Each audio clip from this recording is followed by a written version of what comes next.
Thì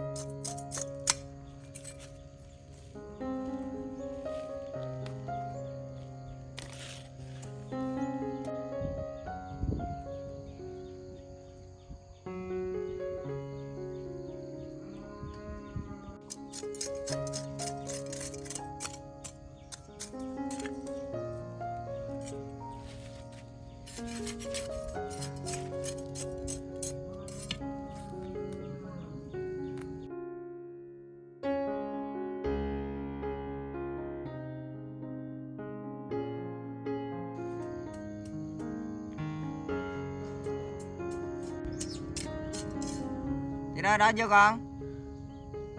Để ba làm nốt này, ba đi kiếm vàng nha. Con đợi ba tí nha.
Đi đây. Ôi đi đâu rồi? Thằng bóng đây mà. Đi đây.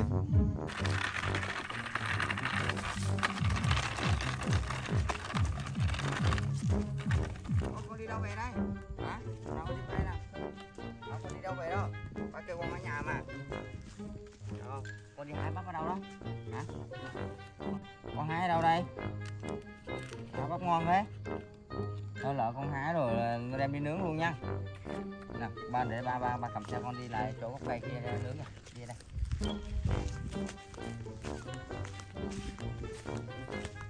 Con ngồi đây, con ngồi đây, ngồi đây ba nhá. Con ngồi đây để ba tí nha, ba đi qua nhà ba lấy đồ ra nướng nha. Ngồi đây ba tí.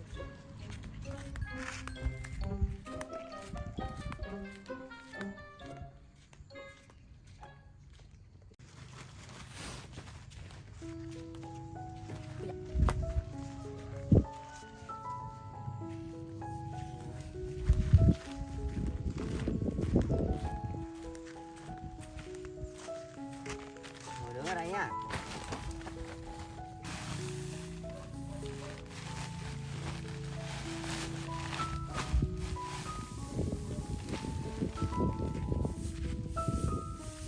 Đi rồi, đi, bỏ bạn đây. Con đi ba kia con lấy củi cho ba cái nè. Đó, của ba để đóng đó.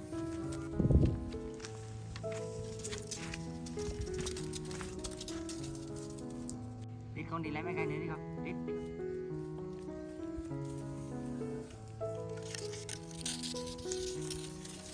Đi đây, đi đây.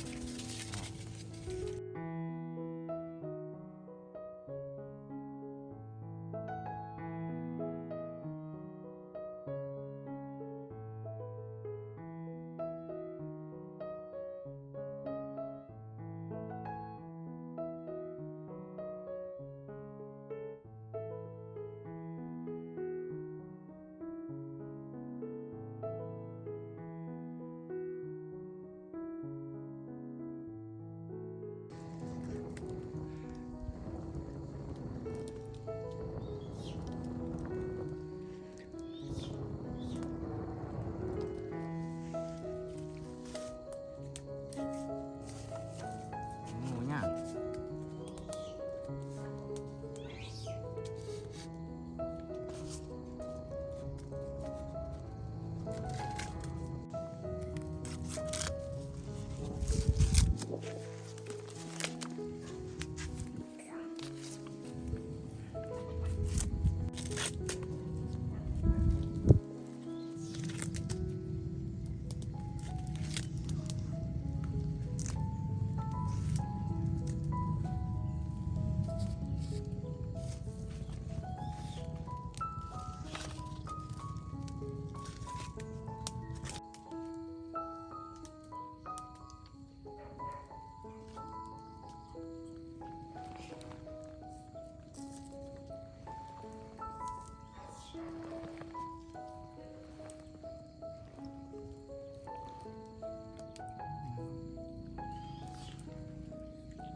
Đặt để nó nè.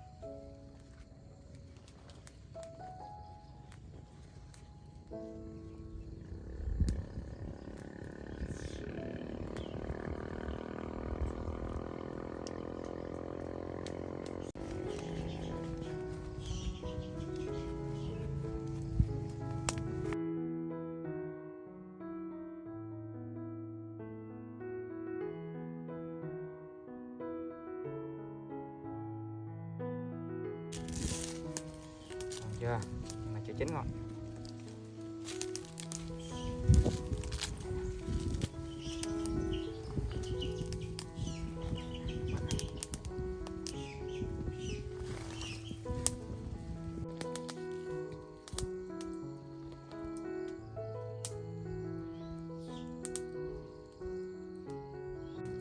Đợi một tí, ngô chín kìa, đợi tí nha.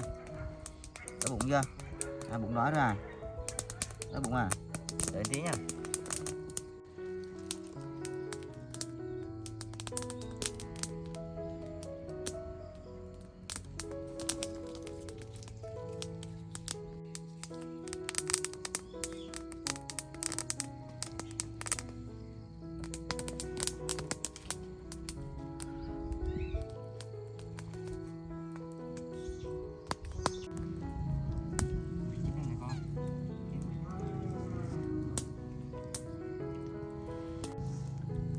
thổi đó.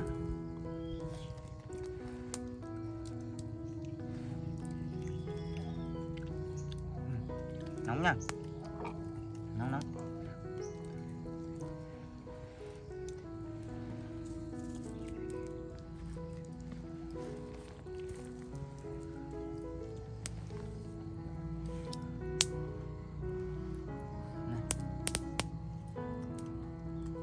Ngon đi, cô ba đây rồi.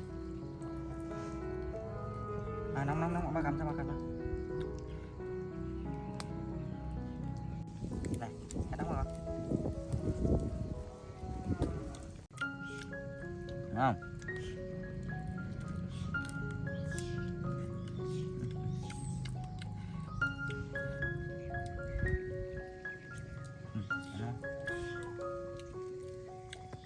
Từ từ nha.